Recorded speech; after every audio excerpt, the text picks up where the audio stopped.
योगी जितना माल वापस आया है उसके लिए इंडिया में ग्राहक ढूंढो। हालांकि इस डील से हमें कोई फायदा नहीं होगा, but at least we can reach break even point. जी मैडम, मैं कोशिश करता हूँ कि ज़्यादा से ज़्यादा क्लाइंट्स को सैंपल्स भेजूं और जल्द से जल्द कोई डील फाइनल करूं। देखो योगी, अगर पूरे माल के लिए कोई एक खरीदार ना मिलता हो तो तुम डिफरेंट एरियाज में पब्लिक सेल्स ऑर्गेनाइज कर सकते हो। Just do anything. लेकिन किसी भी तरह इस तैयार माल को बेचना ही होगा योगी।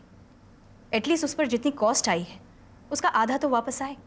आप ठीक कह रही हैं madam, but you don't worry, मैं आपके इंस्ट्रक्शंस के मुताबिक सारे अरेंजमेंट्स करता हूँ। गुड। एक और काम है, हमारे जितने भी रिलायबल फाइनेंसर्स हैं तुम उन्हें कांटेक्ट करो। ये पता लगाओ कि ऐसे मौके पर कौन हमारी मदद कर सकता है और कौन कितना वेट कर सकता है। एंड यस, उनसे नया रेट ऑफ इंटरेस्ट भी पूछो। लेकिन मैडम वो लोग हमारे हालात को देखते हुए रेट ऑफ इंटरेस्ट बढ़ा देंगे। But what else can we do Yogi? At this point what else can we do? किसी भी तरह हमें पैसों का इंतजाम तो करना ही पड़ेगा। मैंने क्रेडिटर्स को जुबान दी है कि इस महीने के अंदर अंदर उन्हें उनके पैसे वापस मिल जाएंगे। Now tell me. एक आदमी की वजह से इतनी बड़ी मुसीबत खड़ी हो गई। एक आदमी की वजह से? हाँ मैडम, ये सब कुछ एक आदमी की वजह से हुआ है और वो आदमी है सहाय। What are you saying? ये सब सहाय की वजह से हुआ है? Are you forgetting योगी? सहाय की कोशिशों की वजह से ही तो हमें ये ऑर्डर मिला था। और मैडम सहाय की वजह से ही हमारा एक्सपोर्ट ऑर्डर रिजेक्ट हुआ है। तुम इतने यकीन के साथ कैसे कह सकते हो योगी? भला फैक्ट्री के नुकसान में सहाय का क्या फायदा हो सकता है? यही जानने की कोशिश तो मैं कर रहा हूं। जरूर सहाय के पीछे किसी का हाथ है और जो कोयना गारमेंट्स का दुश्मन है हमें बर्बाद करना चाहता है। आप कुछ देर इंतजार कीजिए मैडम, उस दुश्मन का असली चेहरा आपके सामने आ जाएगा।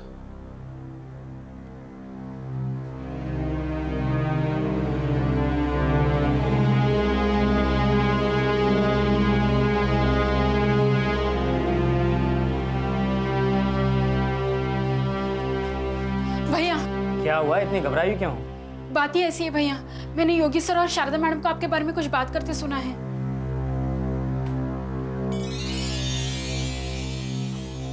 क्या बात कर रहे थे? मुझे लगता है योगी सर को आप पर शक हो गया है। वो आपके बारे में शारदा मैडम को बता रहे थे कि सहाय की वजह से फैक्ट्री में नुकसान हुआ है।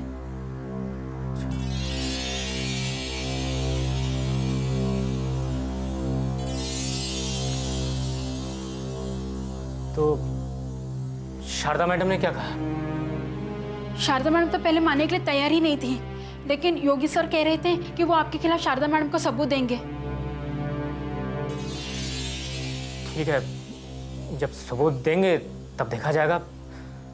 जाओ तुम अपना काम करो। अब जाओ ना, खड़ी क्यों यहां?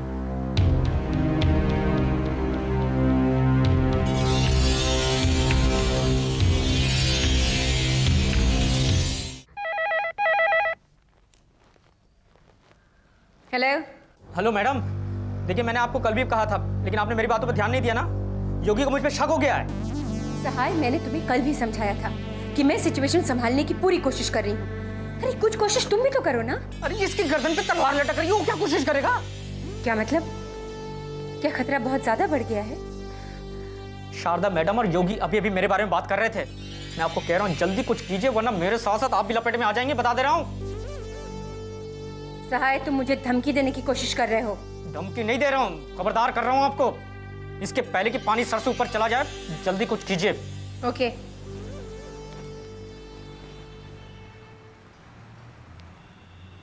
क्या हुआ बेबी, कोई परेशानी वाली बात? लल्लू, ये मैनेजर मुझे कुछ ज्यादा ही तंग कर रहा है। अच्छा, तो ये बात है। बेबी, इसका इलाज है मेरे पास। क्या?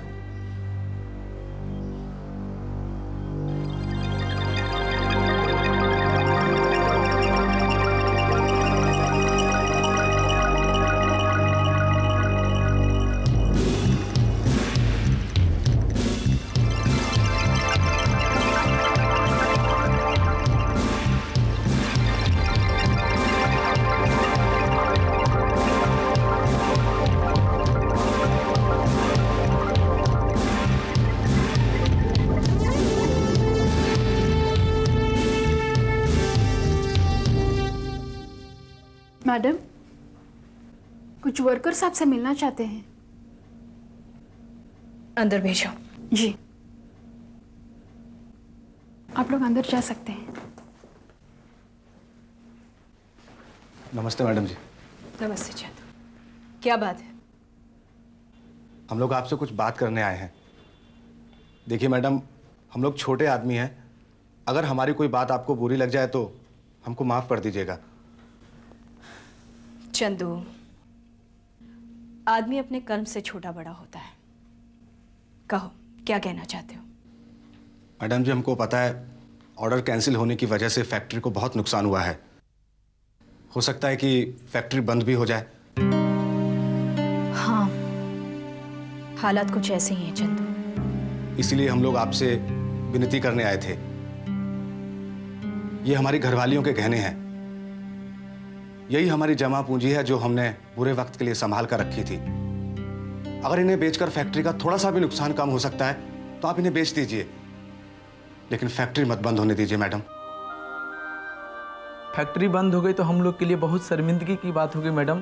फैक्ट्री चलती रही तो ऐसे गहने और भी बन जाएंगे। आप भले हमें 6 महीने का पगार मत दीजिए, लेकिन फैक्ट्री को बंद मत होने दीजिए। हम बिना पगार के ही उसी मेहनत और उसी लगन से काम करेंगे मैडम। हम दिन रात मेहनत करेंगे मैडम। हमसे जो कुछ भी बन पड़ेगा हम करेंगे मैडम। आप ये गहने रख लीजिए और एक नए हौसले के साथ हमें यहां से वापस भेजिए। इस वक्त मैं क्या हौसला दूंगी आप लोगों को? हौसला तो आप सबने मिलकर मुझे दिया है, मेरी हिम्मत बढ़ाई है, एक नई चेतना जगाई है मुझ में।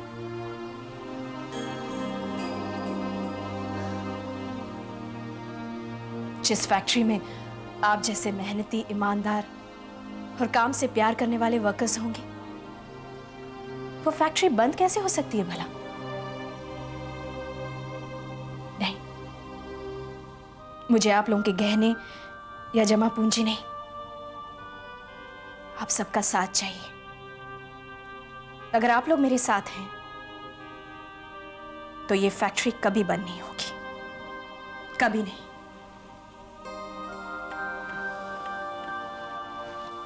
नमस्ते मैडम।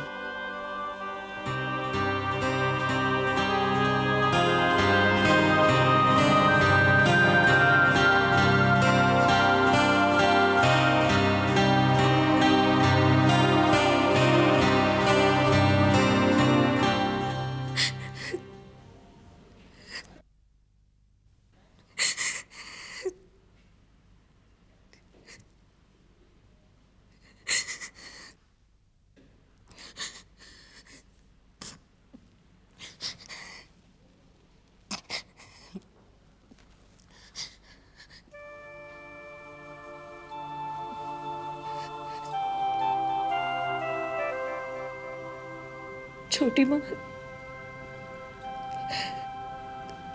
अगर आपने मुझे बचाया ना होता ना तो मैं किसी को मुंह दिखाने के काबिल नहीं रहती।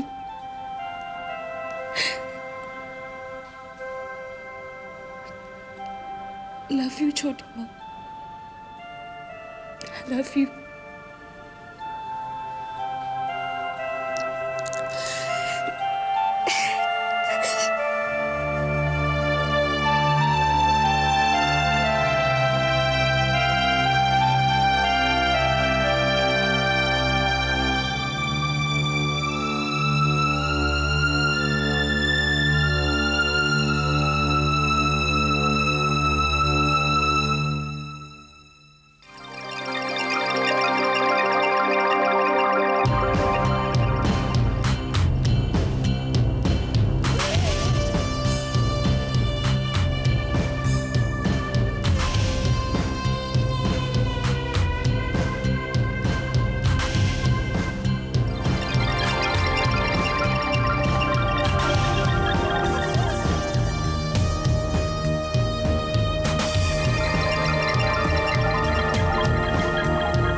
नमस्ते इंस्पेक्टर साहब। नमस्कार। आप बैठिए। आप इधर आ जाइए। बैठो बेटा।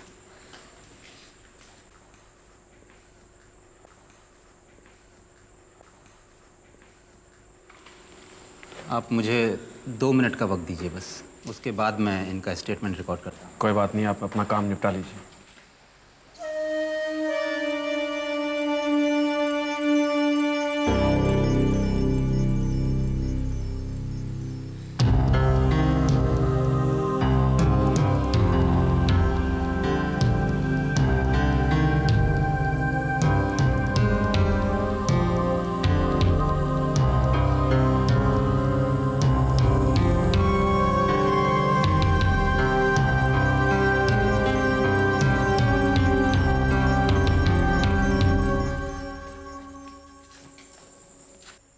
लानत है तुम पर।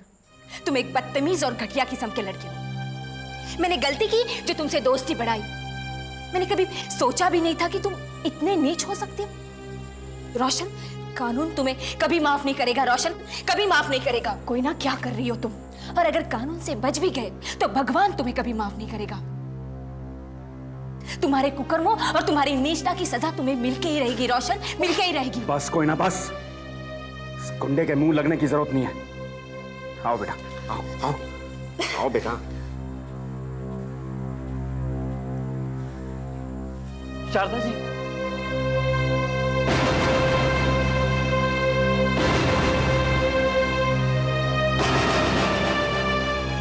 सूरज,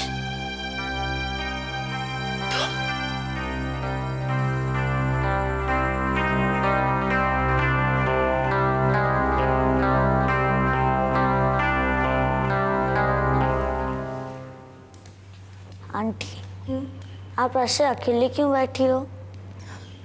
कुछ नहीं बेटा, बस ऐसे ही। अब तो कोई ना दीदी भी आ गई है, फिर आपको खुश होना चाहिए। फिर भी आप उदास हो। नहीं सागर, आप बैठो।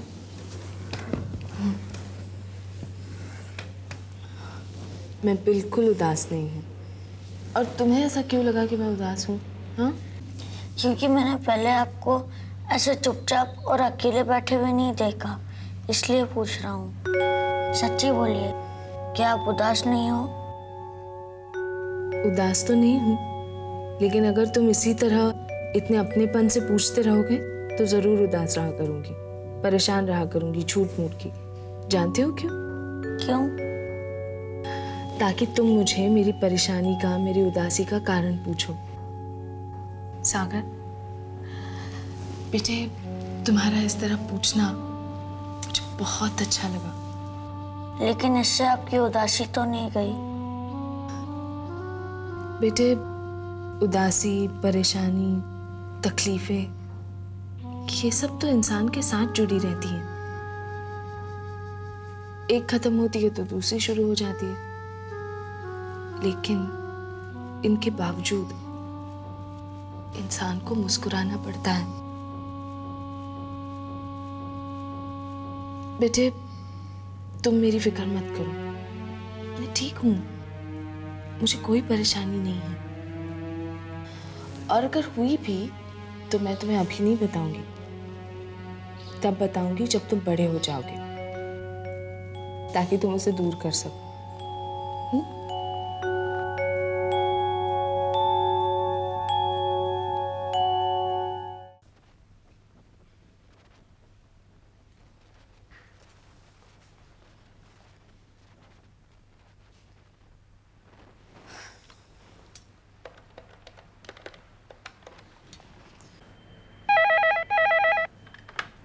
हेलो।